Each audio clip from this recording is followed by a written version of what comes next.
Salut tout le monde, c'est Kenob, on se retrouve pour une nouvelle vidéo sur MTG Shipper. Si ça vous plaît, n'oubliez pas de lâcher un pouce bleu et de faire sonner la petite cloche pour vous abonner.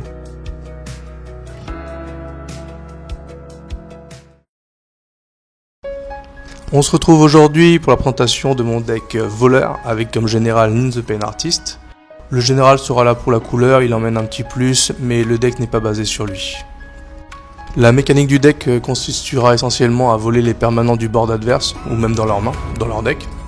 J'avais fait ce deck à la base quand j'ai repris Magic, car j'avais pas suivi l'évolution des différentes éditions. Ça me permettait de pouvoir jouer des grosses cartes sans avoir à faire mes recherches au préalable, et à jouer un peu les staples du format, voilà.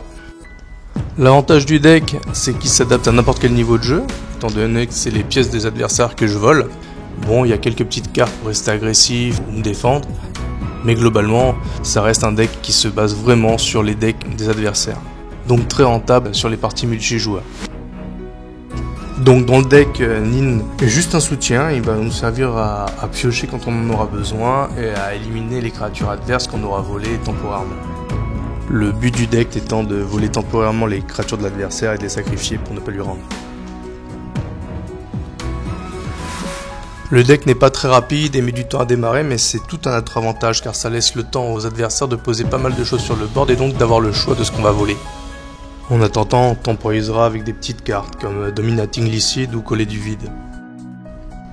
Une fois en place, il ne nous reste plus qu'à faire notre marché avec des sorts comme Contrôle Magique, Vol d'Enchantement ou encore Confiscate.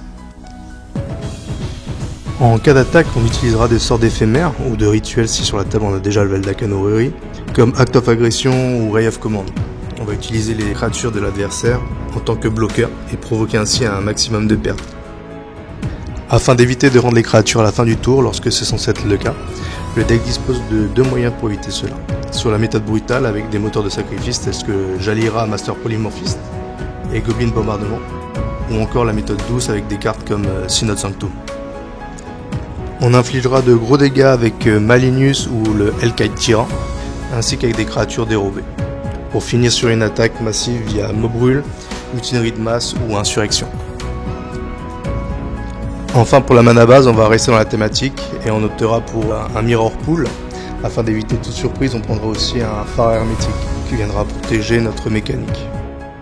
On prévoira Tectonic Age ou Memorial to War pour gérer un éventuel chemin du foyer, juste au cas où.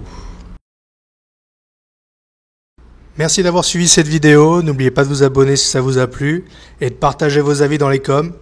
Allez, à la prochaine, next!